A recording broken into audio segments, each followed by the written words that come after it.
지금 이사야서를 연속해서 설교하고 있습니다. 그러면서 저에게 몇 가지 고민이 있습니다.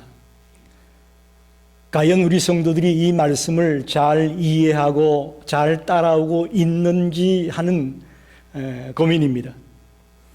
또 하나는 너무 우리네 삶과 동떨어진 이야기가 되어져서 지루해하지는 않을까라는 고민이 있습니다.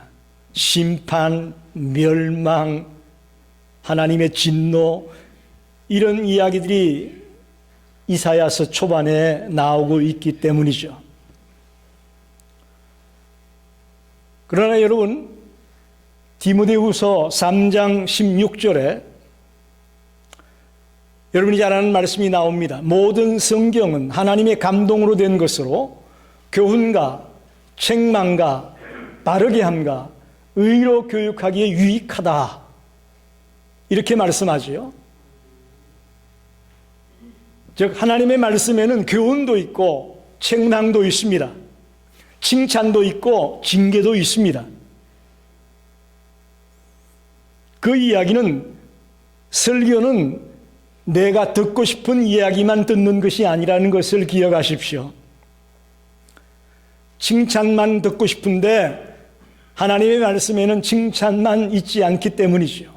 때론 심판도 있고 때론 징계도 있음을 알아야 합니다. 오늘날 설교자들이 회중들로부터 인기를 얻는 설교자가 되기를 원하는 그런 유혹을 받습니다. 그러다 보니 하나님의 말씀을 있는 그대로 골고루 증거하기보다는 성도들이 듣기 좋아하는 메시지를 전하려고 하는 유혹을 받습니다. 그러나 여러분,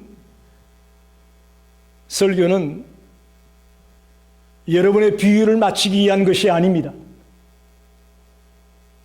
하나님의 말씀을 있는 그대로 전달해 주는 자가 설교자입니다. 그런 측면에서 여러분이 마음의 문을 열고 오늘 우리 목사님이 하나님의 말씀을 어떻게 대언할까라는 것에 포커스를 맞추어 주시기 바랍니다. 이사야서 1장에서 12장까지는 이스라엘 백성의 진노와 이스라엘 백성들을 향한 진노와 심판에 대한 얘기가 나와 있습니다. 특별히 남왕국 유다뿐만 아니고 북왕국 이스라엘 전체의 멸망에 대한 예언이 나와 있습니다.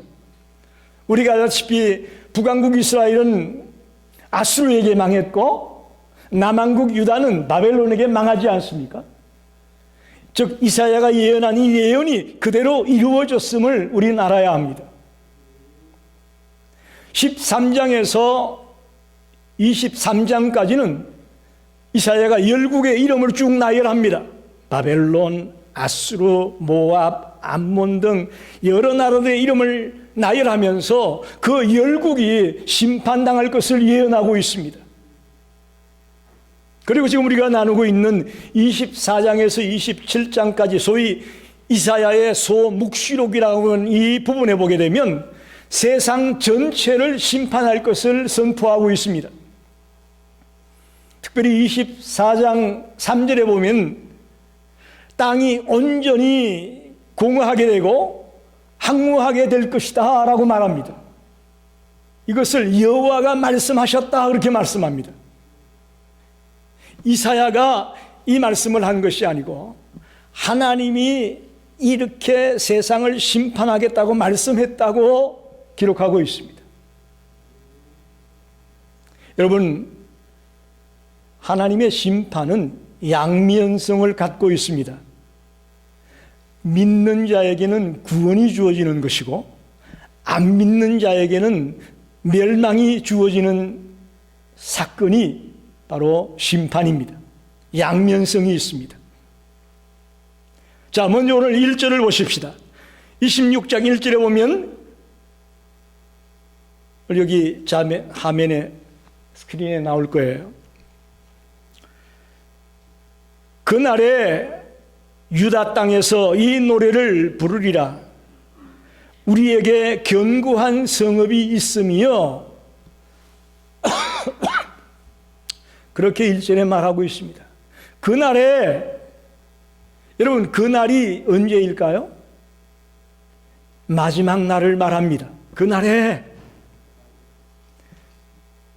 우리에게 견고한 성읍이 있겠다. 여기서 말하는 견고한 성읍은 약속의 땅, 하나님의 나라, 천국을 말합니다.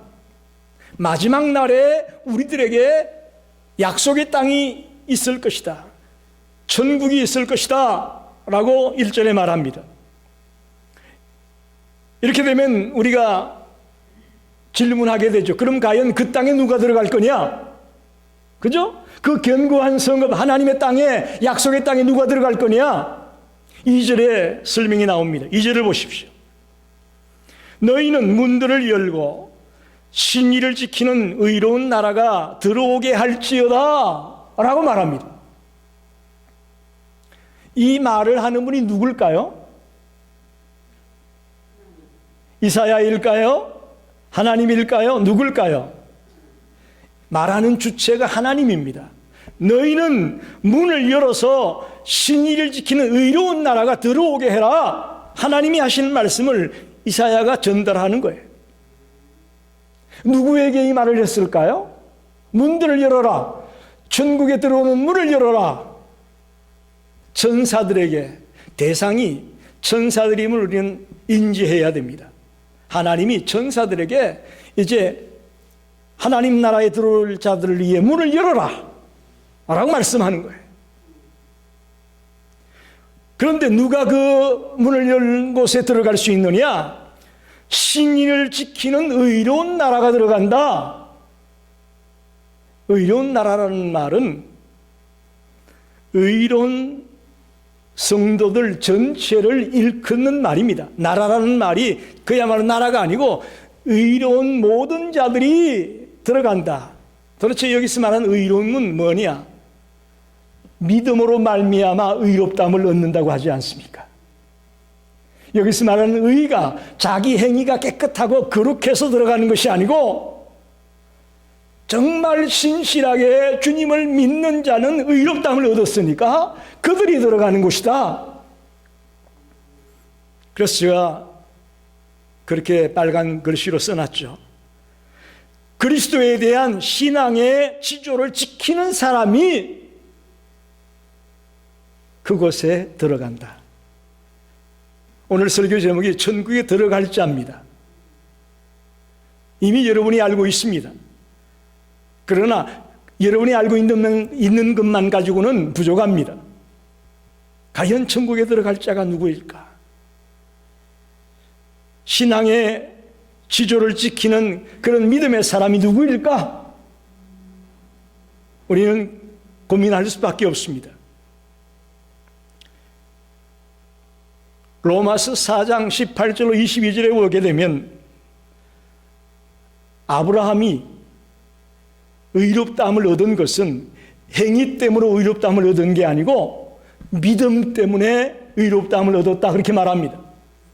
여러분, 우리 생각에는 아브라함은 하나님의 말씀을 잘 지켰잖아요. 독자 이삭까지 바쳤어요. 그러니 아브라함은 행동을 잘해서 행위가 좋아서 의롭다함을 얻었구나라고 생각하는데 로마서에는 그렇게 말하지 않습니다. 아브라함도 믿음 때문에 의롭다함을 얻었다는 거예요. 이 이야기는 저와 여러분이 하나님 앞에서 내가 이렇게 의롭게 살았기 때문에 나는 의인입니다. 그래서 하나님 나라에 들어갈 자는 아무도 없다라는 것입니다. 우리는 오직 믿음으로 말미암아 의롭다함을 얻게 되고 그들이 하나님 나라에 들어갈 자다라고 성경은 말씀합니다. 오늘 저는 도대체 하나님 나라에 들어갈 자가 누구인지를 조금 더 디테일하게 생각해 보려고 합니다. 첫째는 하나님을 지속적으로 신뢰하는 자가 하나님 나라에 들어갈 자입니다. 4절 말씀을 보십시오. 너희는 여호와를 영원히 신뢰하라. 주 여호와는 영원한 반석이심이로다. 여호와를 어떻게 신뢰하라고요? 영원히 신뢰하라. 여러분, 믿음이란 한두 번 나 믿습니다 라고 말하는 것 가지고 믿는다고 말할 수 없습니다. 그거 믿음이 아닙니다. 하나님을 지속적으로 신뢰해 나가는 것이 믿음입니다. 반짝 1, 2년 믿었다가 끝나는 거 우리 너무나 많이 보게 됩니다. 그동안 30년 넘는 목회 생활 속에서 한두 해 반짝 믿다가 이름도 없이 사라진 교인들을 너무나 많이 봤습니다. 믿음의 사람은 어쩌면 시간을 두고 지켜봐야 합니다. 저분이 진짜 믿음이 있는 건지 아닌 건지는 지켜봐야 될 부분입니다. 그 얘기는 우리의 신앙이 날마다 업그레이드 돼 나가야 된다는 얘기입니다. 여러분이 아이를 낳았을 때 그 갓난아이가 그대로 있다면 어떻게 되겠습니까? 뭔가 문제가 있는 아이 아니겠어요? 질병이 있든지 이상이 있기 때문에 자라지 못하는 거죠. 우리가 처음 주님을 믿을 때 우리의 신앙은 갓난아이 신앙입니다. 이 신앙이 날마다 업그레이드 돼 나가야 된다는 것을 여러분 기억하십시오. 작년에 내 신앙과 올해 내 신앙이 똑같다? 이건 재고해 봐야 됩니다. 재고해 봐야 됩니다. 여러분 한번 보십시오. 겨울에 눈이 오는데 나뭇가지에 눈이 자꾸 쌓입니다. 근데 아무리 쌓여도 나뭇가지가 꺾어지지 않더니 갑자기 한 송이의 눈이 딱 여기에 얹어지니까 나뭇가지가 꺾어지는 거예요. 무슨 말인지 이해가 되십니까? 이것을 신앙인들에게 비유하게 되면 우리들의 기도 생활, 말씀 생활, 헌신 생활 이런 것들이 쌓이면서 자꾸 우리들의 영적인 내공이 강해진다는 것을 기억하십시오. 나는 별거 한 것도 없는데 내가 어떻게 이렇게 됐지라는 의아해하는 분들이 계십니다. 그건 뭐냐? 그동안에 지금까지 주일 예배를 드리고 새벽 기도를 드리고 속회 예배를 드리고 또 성경 공부를 하고 제자 훈련을 하고 하는 이런 것들을 통해서 나도 모르는 영적인 내공이 차곡차곡 쌓여지고 있었다는 것입니다. 절대 시간 낭비가 아닙니다. 절대 헛된 것들이 아닙니다. 그런 것들이 쌓여서 여러분이 영적으로 성장해 나가게 되고 영적인 근육을 겸비한 자가 될 수 있는 것이죠. 그래서 지속적인 신앙을 가지고 있는 것이 매우 중요합니다. 여러분 한번 봅시다. 어떤 일을 시작했다가 지속적으로 하지 못할 때 오는 낭패가 있습니다.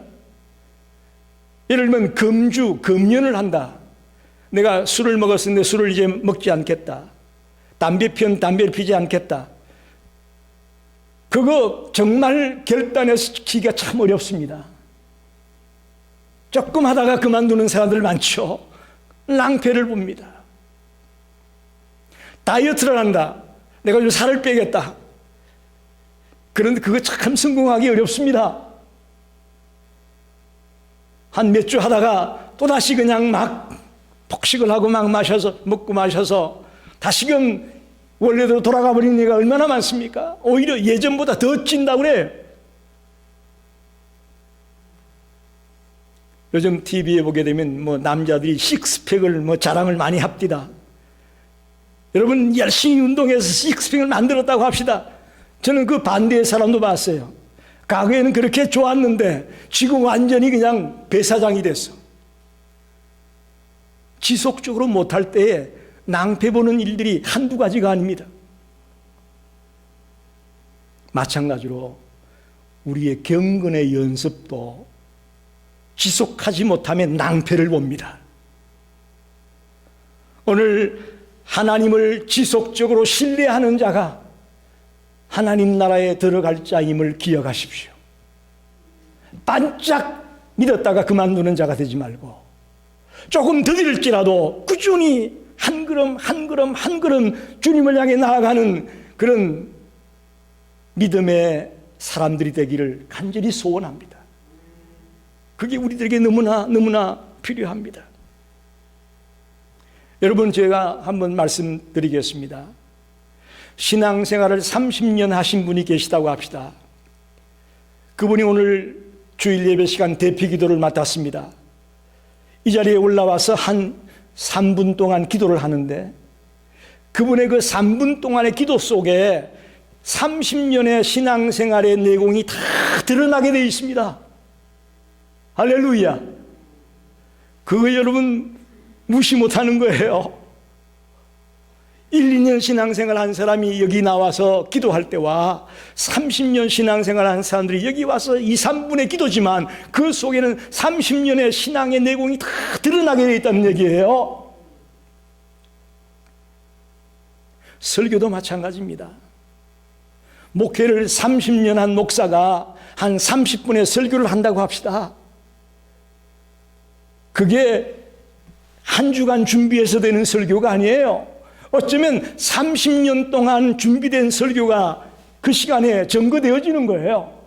즉 30분 설교 가운데 30년 목회의 내공이 다 드러나게 되어 있다는 얘기입니다.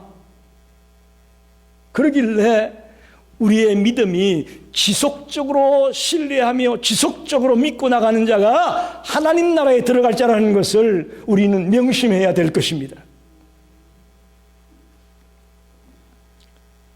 두 번째는 8절에 보니까 또 주를 기억하려고 우리 영혼이 사모하나이다. 우리의 영혼이 주님을 사모한다. 즉 하나님을 갈망하는 자, 하나님을 사모하는 자가 천국에 들어갈 자다, 그렇게 말합니다. 하나님을 향한 갈망하는 마음이 있기를 바랍니다. 그가 바로 하나님의 사람입니다. 저와 여러분은 이 자리에 왜 나왔습니까? 하나님을 갈망하기 때문에, 하나님을 사모하기 때문에 나온 줄 믿습니다. 친구 보러 나오고 옆에 있는 사람 보러 나왔다면 이건 좀 문제가 있어요. 우리 정말 주님을 사모하기 때문에 나온 거예요. 목마른 사슴이 시냇물을 찾는 것처럼 우리의 영혼이 너무너무 갈급하고 너무너무 주님을 사모하기 때문에 이 자리에 나와 예배하는 겁니다. 성경의 인물 가운데 그렇게 하나님을 갈급해했던 인물이 저는 다윗이라고 생각합니다. 그는 사무엘 선지자로부터 기름 부음을 받자마자부터 고생길이 열렸습니다. 핍박을 받습니다. 환난을 당합니다. 특별히 사울 왕의 시기를 받아가지고 말할 수 없는 핍박을 당하고 10년 가까이 망명자의 삶을 살 수밖에 없습니다. 이리 피하고 저리 피하고, 심지어는 망명지로 선택했던 블레셋 땅에 가가지고 미친 사람 흉내를 내면서 그렇게 생을 연장할 수밖에 없었던 순간이 다윗에게 있었습니다. 그가 왕위에 오른 뒤에도 마찬가지입니다. 늘 옛날 사울을 지지했던 많은 대적들이 다윗의 앞길을 막았습니다. 급기야는 자신의 친아들 압살롬의 일당들에 의해서 정말 눈물을 흘리며 도망가는 신세가 됐던 그런 아픔을 다윗이 겪었습니다. 하지만 그 엄청난 시련과 환난과 어려움 속에서도 다윗은 실족하지 않았습니다. 왜 그랬느냐? 그는 하나님을 갈망했기 때문입니다. 하나님을 사모했기 때문입니다. 저와 여러분이 다윗과 같이 어떤 환난을, 어떤 어려움을 만나게 될지라도 끊임없이 하나님을 갈망하며 달려나간다면 그 환난이 여러분을 실족시키지 못할 줄 믿습니다. 여러분을 넘어뜨리지 못할 줄 믿습니다. 성경 어디에도 하나님의 자녀가 되면 아무런 문제가 없다는 말은 없습니다. 믿음의 선배들은 하나같이 다 환난의 삶을, 역경의 삶을 살아왔습니다. 그러나 그들이 끝까지 남을 수 있었던 것은 하나님을 갈망하고 하나님을 사모했다는 것이에요. 누가 천국에 들어갈 자냐? 저와 여러분 마음속에 하나님을 갈망하는 마음이, 하나님을 사모하는 마음이 용솟음치기를 원합니다. 용솟음치기를 원합니다. 9절에 보면 밤에 내 영혼이 주를 사모하여 싸운즉 내 중심이 주를 간절히 구하오리니 라고 말합니다. 밤중에, 밤에 내 영혼이 주를 사모한다. 이 밤이라는 것은 어려운 때를 말합니다. 환난의 때를 말합니다. 여러분, 우리가 힘들고 어려울 때 더 주님을 사모하게 되기를 바랍니다. 힘들고 어려울 때 더 주님을 사모해야 돼요. 우리의 인생이 목마름을 느낄 때에는 더 주님을 갈망할 수밖에 없습니다. 시편 34편 8절로 9절에 보면 너희는 여호와의 선하심을 맛보아 알지어다. 그에게 피하는 자는 복이 있도다. 너희 성도들아 여호와를 경외하라. 그를 경외하는 자에게는 부족함이 없도다. 할렐루야. 기가 막힌 말씀입니다. 그를 경외하는 자에게는 부족함이 없다고 말씀합니다. 하나님을 갈망하는 자에게는 부족함이 없습니다. 하나님이 그들을 외면하지 않습니다. 하나님이 그들을 모른 척하지 않습니다. 갈망하는 자, 사모하는 자에게 하나님은 함께 해주실 것이고 복을 주실 것을 분명히 믿습니다. 세 번째는 13절 말씀입니다. 13절 하반에 우리는 주만 의지하고 주의 이름을 부르리이다. 전국에 들어갈 자가 누구랴? 주만 의지하고 주의 이름을 부르는 자가 전국에 들어갈 자라고 기록하고 있습니다.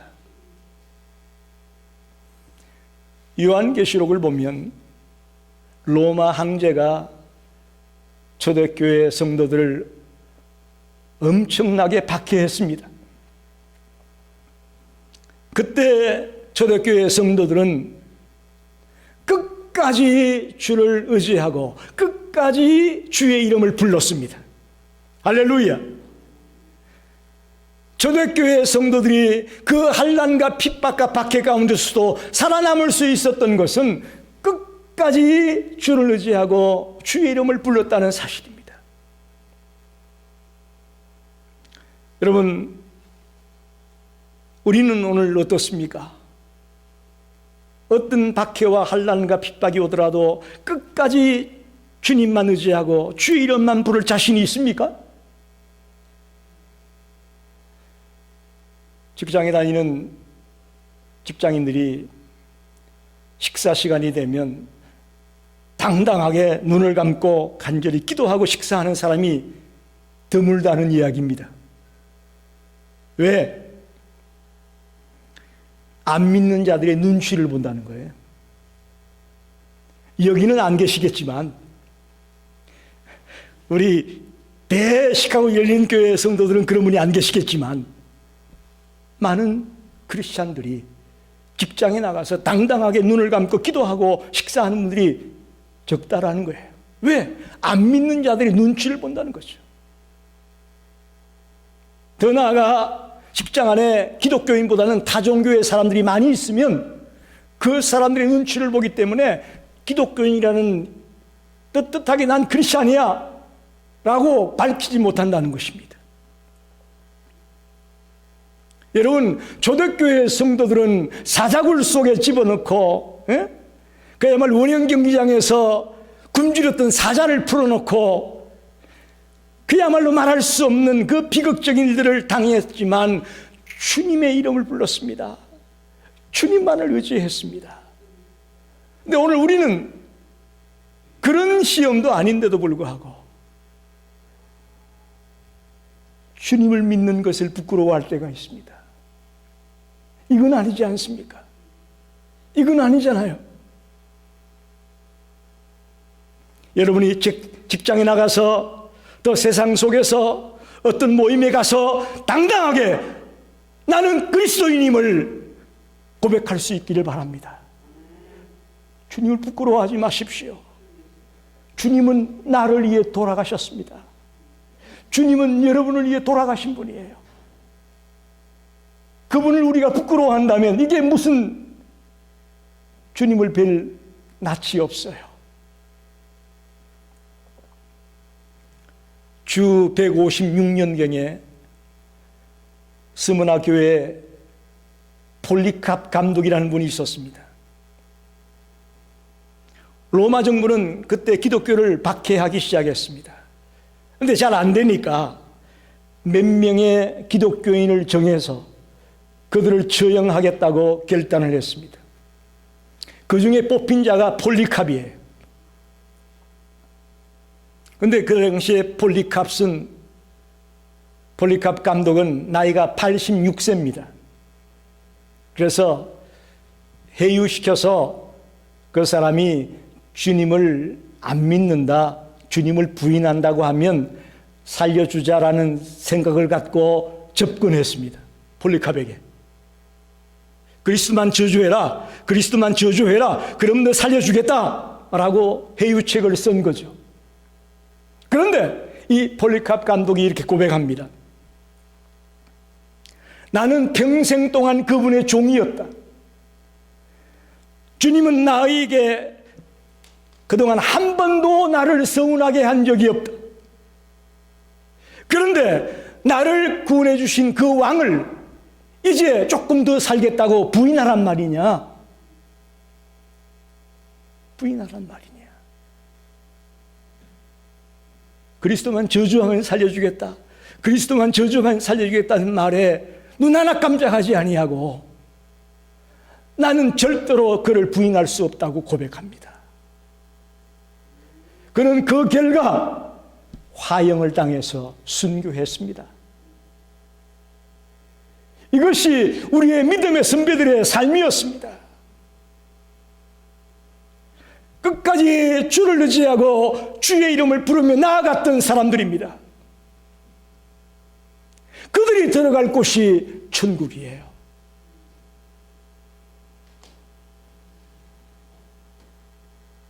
지금 여러분에게 순교하라는 말이 아닙니다. 거창하게 순교라는 말을 생각하지 마시고 아주 작은 것 하나라도 그 속에서 주의 이름을 부르고 주님을 의지할 수 있는 믿음의 사람들로 우뚝 서기를 바랍니다. 고난과 핍박과 어떤 불이익을 당할지라도 주의 이름을 부끄러워하지 않는 자가 되시길 바랍니다. 나에게 조금 손해가 올까 봐 주의 이름을 부끄러워한 적이 얼마나 많습니까? 여러분, 주님은 우리를 부끄럽게 여기지 않아요. 할렐루야. 주님은 여러분 한 사람 한 사람을 귀하게 여깁니다. 당신의 자녀를 여기고 있습니다. 근데 우리가 그분을 부끄러워 여긴다면 이게 말이 되는 이야기입니까? 끝까지 주를 의지하며 주의 이름을 부르며 나아가서 그 천국에 들어갈 자들이 되시기를 간절히 축원합니다. 그러면 이렇게 변치 않는 믿음을 갖고 달려가는 자에게 하나님이 주는 축복이 있습니다. 26장 3절을 보게 되면 주께서 심지가 견고한 자를 평강하도록 지키시리니 평안의 축복입니다. 변치 않는 믿음의 사람에게 평안의 축복을 주겠다고 약속합니다. 오늘 이 좋은 시대에 우리가 살고 있지만 정신적으로 영적으로 수많은 사람들이 질병 가운데 놓여 있습니다. 불면증 얼마나 많은지 몰라요? 우울증, 앵자이티 이런 것들 때문에 신음하는 우리의 이웃들이 너무나 많음을 보게 됩니다.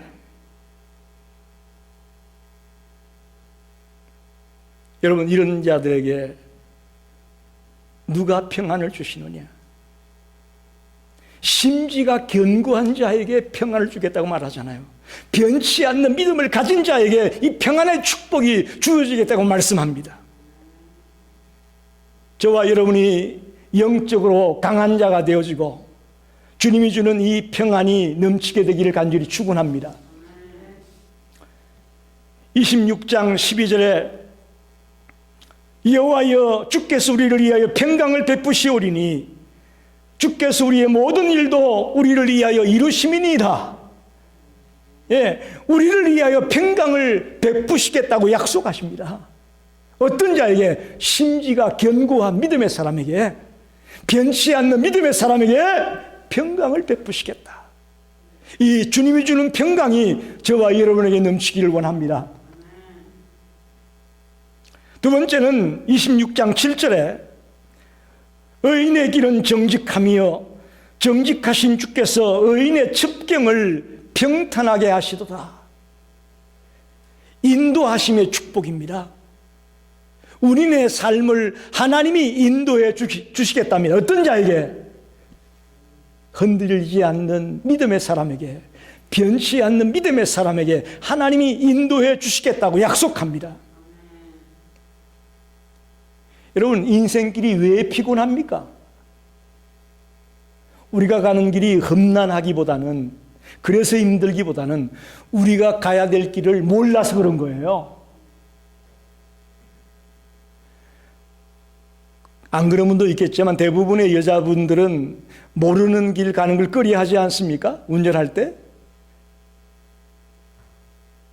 다 그렇습니다. 그래서 직장, 집, 교회 여기만 왔다 갔다 하는 여자분들이 꽤 있으실 거예요. 할 수 있지만 안 가본 길이기에 걱정이 되는 거죠. 우리네 인생길이 피곤한 이유는요, 힘든 길을 가는 것이기 때문이라기보다는 몰라서 그렇습니다. 그런데 변치 않는 믿음의 사람에게는 그 길을 친히 인도해 주겠다고 약속하고 있습니다. 이보다 놀라운 축복이 어디 있습니까? 잠언 4장 18절로 19절에 놀라운 말씀이 있습니다. 의인의 길은 돋는 햇살 같아서 크게 빛나 한낮의 강명에 이르거니와 악인의 길은 어둠 같아서 그가 걸려 넘어져도 그것이 무엇인지 깨닫지 못하느니라. 여러분, 의인의 길은 햇살 같고 악인의 길은 어둠 같다고 말합니다. 즉, 의인은 햇살이 환하게 비춰줘서 길을 알고 가는 거예요. 그러나 악인은 깜깜하기 때문에 걸려 넘어져도 내가 어디로 가는지 몰라요. 이런 차이가 있습니다. 믿는 자에게, 변치 않는 믿음의 사람에게 인도해 주는 축복이 있음을 꼭 기억하십시오. 정말 지금 오늘 이 시대는 한치 앞을 모르는 시대 아니겠습니까? 우리가 이 팬데믹이 올 줄 어떻게 알았어요? 아무도 몰랐잖아요. 그래서 이렇게 더 힘든 거예요. 한치 앞을 모르는 세상이에요. 변치 않는 믿음으로 주님이 인도해 주는 삶을 살아가는 복된 자가 되기를 바랍니다. 마지막 축복은 오늘 본문의 마지막 절 15절을 보십시다. 여호와여 주께서 이 나라를 더 크게 하셨고 이 나라를 더 크게 하셨나이다. 스스로 영광을 얻으시고 이 땅의 모든 경계를 확장하셨나이다 그랬어요. 최후 승리의 축복을 말하고 있습니다. 지금도 저와 여러분이 승리의 삶을 살고 있지만 마지막 날 최후의 승리가 우리에게 있을 것을 말씀하고 있습니다. 특별히 하나님이 붙들고 있는 이 교회가 강하고 승리하는 곳임을 믿으시기 바랍니다. 여러분, 예를 들어 봅니다. 1949년에 중국에서 기독교를 박해하기 시작합니다. 통제하기 시작합니다. 기독교인들을 강제 수용소에 집어넣습니다. 그리고 무엇보다 놀라운 건 모든 선교사들을 다 쫓아냈습니다. 여러분 잘 들으세요. 중국 땅에 있는 모든 기독교인들을 강제 수용소에 집어넣어버리고 선교사들을 다 쫓아내버렸습니다. 그래서 대부분의 사람들은 생각하기를 이제 중국 선교는 끝났다. 중국에 그리스도인이 없겠다라고 생각했어요. 그런데 지금 중국에는 1억 명이 넘는 그리스도인이 있다고 말합니다. 기가 막힌 이야기예요. 최후의 승리, 하나님이 함께하는 그 최후의 승리가 어떤 것임을 보여주고 있습니다. 하나님이 교회를 붙들고 있습니다. 이 시카고 열린교회도 하나님이 붙들고 있음을 믿습니다. 제가 우리 근사님들이 이 교회를 붙들고 있는 게 아니에요. 하나님이 이 교회를 붙들고 있는 것입니다. 우리는 하나님이 이 교회를 붙들고 있음을 찬양하며 최후의 승리를 바라보며 달려가게 되기를 간절히 축원합니다. 말씀을 정리합니다. 이사야 선지자는 예수님 탄생 700년 전에 이미 이 세상의 종말을 예언하고 있습니다. 이 마지막 심판에 믿는 자는 영생과 구원이 있을 것을 말씀하고, 안 믿는 자에게는 영멸이 있고 지옥이 있을 것을 예언합니다. 그럼 중요한 것은 과연 어떤 자가 천국에 들어갈 자냐, 어떤 자가 그곳에 들어갈 자냐 하는 것이죠. 믿음으로 말미암아 의롭다함을 얻은 자가, 끝까지 주를 신뢰하며 의지하는 자가 들어갈 자다라고 말하고 있습니다. 입술로 그저 믿습니다, 믿습니다 하는 그것 가지고는 주를 신뢰하는 믿음의 사람이라고 말하기 어렵습니다. 지속적으로 믿고 나아가기를 바랍니다. 주님을 갈망하십시오. 와도 되고 안 와도 되고, 설교 들어도 되고 안 들어도 되고, 이거 아니, 안 들으면 안 된다. 갈망해야 됩니다. 갈망해야 돼요. 그리고 어떤 박해와 어려움 속에서도 주님만 의지하며 주님의 이름을 부르며 나아가겠다는 그런 믿음의 사람들, 그들이 천국에 들어갈 자라고 기록하고 있습니다. 믿음을 지키는 것 쉽지 않습니다. 어떤 사람은 예수 믿는 게 참 쉽다고 얘기해요. 그건 잘못된 거예요. 예수 믿는 거 쉽지 않아요. 쉽지 않습니다. 제대로 믿으려면 쉽지 않아요. 그러나 정말 진심으로 주를 믿고 달려가려고 하는 자는 이 믿음의 길이 어렵지만